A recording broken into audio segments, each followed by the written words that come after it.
Hi friends, మీకు ఈ వరల్డ్లో బిగ్గెస్ట్ సీరియల్ కిల్లర్ ఎవరో తెలుసా? అతన్ని పోలీసులు ఎలా ఎప్పుడు అరెస్ట్ చేశారో తెలుసా? రైట్, తెలియకపోతే ఇప్పుడు నేను మీకు ఆ విశేషాలు షేర్ చేయబోతున్నాను. అయితే ఈ వీడియోని ఎక్కడ స్కిప్ చేయకుండా చూస్తే మాత్రమే మీకు ఈ సబ్జెక్ట్ చాలా ఇంట్రెస్టింగ్ అనిపిస్తుంది. ఈ ప్రపంచంలో అతిపెద్ద సీరియల్ కిల్లర్కి పోలీసులకు ఎలా దొరకకుండా తప్పించుకోవచ్చో బాగా తెలుసు. అంతేకాకుండా అతను ఒక కంప్యూటర్ ఆపరేటర్, అలాగే ఒక డాక్టర్ కూడా. అందుకే ఈ సిటీలో అతను చాలా ఫేమస్ పర్సన్.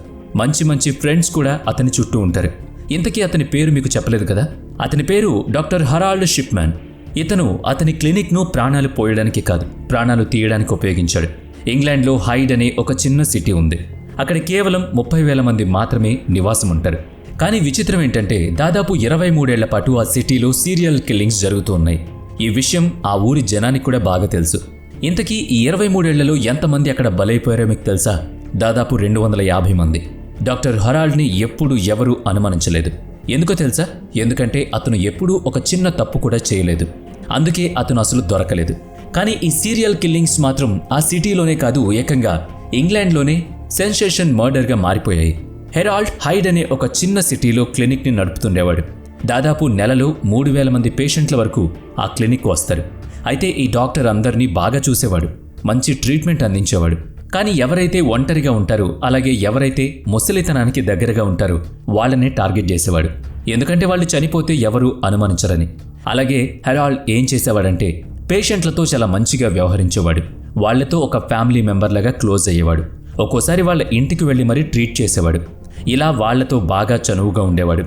ఈ చనువు ఎంతలా ఉండేదంటే ఒక్కోసారి పేషెంట్లు తన ఇంటి తాళాలు కూడా ఆ డాక్టర్కి ఇచ్చేటంత. హెరాల్డ్ ఇలా ఆ ఊళ్ళో ఉన్న తన పేషెంట్లతో కలిసిమెలిసి ఉండేవాడు. దీనివల్ల అతనికి చాలా మంచి పేరు వచ్చింది.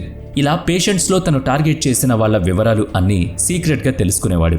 ఇంట్లో ఎవరెవరుంటారు, అతని దగ్గర ఎంత డబ్బు ఉంది, అతను చనిపోతే ఎవరైనా కంప్లైంట్ చేసేవాళ్ళు ఉన్నారా, ఇలాంటి అన్ని విషయాలు ఆ డాక్టర్ తెలుసుకునేవాడు. అలా అన్నీ తెలుసుకున్న తర్వాత అతను టార్గెట్ చేసిన వ్యక్తికి ట్రీట్మెంట్ చేసేవాడు. అలా ఒకరోజు చూసుకుని అతనికి ఓవర్డోస్ ఇచ్చేవాడు. అప్పటికి ఆ పేషెంట్ ఆ డాక్టర్ని బాగా నమ్మేవాడు. అలాగే అతనికి 80 ఏళ్లు దాటి ఉండేవి. సో ఇలాంటి టైంలో అతను చనిపోతే ఎవరికి అనుమానం వచ్చేది కాదు. ఇలా డాక్టర్ కొన్నాళ్ల పాటు చాలా మందిని టార్గెట్ చేసి చంపేసేవాడు. కానీ ఎక్కడా ఒక్క చిన్న అనుమానం కూడా రాకుండా జాగ్రత్త పడ్డాడు. ఈ డాక్టర్కు ఈ హైడ్ సిటీ నుంచి దాదాపుగా 70 కిలోమీటర్ల దూరంలో ప్యాంట్పేక్చర్ అనే ఊరుండేది. అక్కడున్న హాస్పిటల్లో ఈ డాక్టర్ హెరాల్డ్ పనిచేసేవాడు. 1974లో హెరాల్డ్ ఈ ప్యాంట్పేక్చర్ నుంచి టాడ్మోడన్ అనే సిటీకి వెళ్ళిపోయాడు. అక్కడ కూడా అతను అనుకున్నది చేయాలనుకున్నాడు. అందుకు అతను పేషెంట్లకు తెలియకుండా ఓవర్డోస్ ఇస్తూ ఉండేవాడు. కొన్నాళ్ళకి అతను ఏం చేశాడంటే ప్రిస్క్రిప్షన్లోనే ఆ డోస్ రాసిచ్చేవాడు. ప్రతి ఒక్కరికి అవసరం ఉన్నా లేకపోయినా ఆ మెడిసిన్ని మాత్రం ఓవర్డోస్లో ఇచ్చేవాడు. అయితే ఈ డాక్టర్ ఇచ్చిన మెడిసిన్ ఏంటంటే మత్తును కలిగిస్తుంది. ఇది వేసుకుంటే పేషెంట్కు చాలా హాయిగా అనిపిస్తుంది. దీనివల్ల పేషెంట్లు డాక్టర్కు బాగా అట్రాక్ట్ అయిపోతారు. అలాగే డాక్టర్ ప్రిస్క్రిప్షన్తో ఓవర్డోస్ ఇస్తున్నాడని చెప్పి ఆ హాస్పిటల్ వాళ్ళు అతన్ని అక్కడి నుంచి పంపించేశారు. ఆ సమయంలో హెరాల్డ్ 600 పౌండ్ల డబ్బును కూడా ఫైన్గా కట్టాడు. ఇక అక్కడి నుంచి బయటకు వచ్చేసిన హెరాల్డ్ సొంతంగా రీహాబిటేషన్ సెంటర్ని పెట్టుకున్నాడు. అయితే ఇక్కడ కొన్నాళ్ల పాటు బాగానే ఉంది. పేషెంట్లను చాలా బాగా చూసేవాడు. అందుకే తక్కువ కాలంలోనే ఆ ఊరంతా పేరొచ్చింది. ఇదిలా ఉంటే 1998 మార్చి నెలలో డాక్టర్ లిందా రినాల్డ్ అనే ఒక సర్జన్ డాక్టర్ హెరాల్డ్కు ఎదురుగా ఉండే హాస్పిటల్లో పనిచేస్తుంది. ఆమె దగ్గరకు చాలామంది పేషెంట్లు వస్తూ వెళుతూ ఉండేవారు. అయితే హెరాల్డ్ వచ్చిన 3 నెలల్లో తన దగ్గరకు వచ్చిన పేషెంట్లలో 16 మంది చనిపోతే ఎప్పటినుంచో ఉంటున్న లిందా డాక్టర్ దగ్గర ఒక్క సంవత్సరంలో 12 మంది చనిపోయారు. దీంతో అప్పుడే డౌట్ వచ్చింది. అంతేకాకుండా హెరాల్డ్ దగ్గర చనిపోయిన 16 మందిని సమాధి చేయకుండా దహనం చేశారు. దీనివల్ల కూడా కొందరికి డౌట్ వచ్చింది. మీకు తెలుసు కదా, క్రిస్టియన్స్ ఎవరైనా సరే తమ వాళ్ళు చనిపోతే వాళ్ళని సమాధి చేస్తారు కానీ దహనం చేయరు. అయితే ఒకవేళ చనిపోయిన వ్యక్తి ఏదైనా భయంకరమైన వ్యాధితో చనిపోతే మాత్రం అప్పుడు వాళ్ళని పూడ్చిపెడతారు. లిందా ఈ మరణాల గురించి ఆరా తీయడం మొదలుపెట్టింది. హెరాల్డ్ యొక్క పేషెంట్లు ఎలా చనిపోతున్నారంటే హాస్పిటల్లోనూ లేదా ఇంకెక్కడా కాదు, ఇంట్లోనే.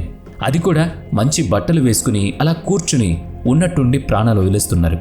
ఇది కూడా లిందాకు ఆశ్చర్యాన్ని కలిగించింది. ఇంకొక ఇంట్రెస్టింగ్ విషయం ఏంటంటే లాస్ట్లో ఎవరైతే చనిపోయారో అతని ఇంట్లో ఈ హెరాల్డ్ ఉండడాన్ని గుర్తించారు.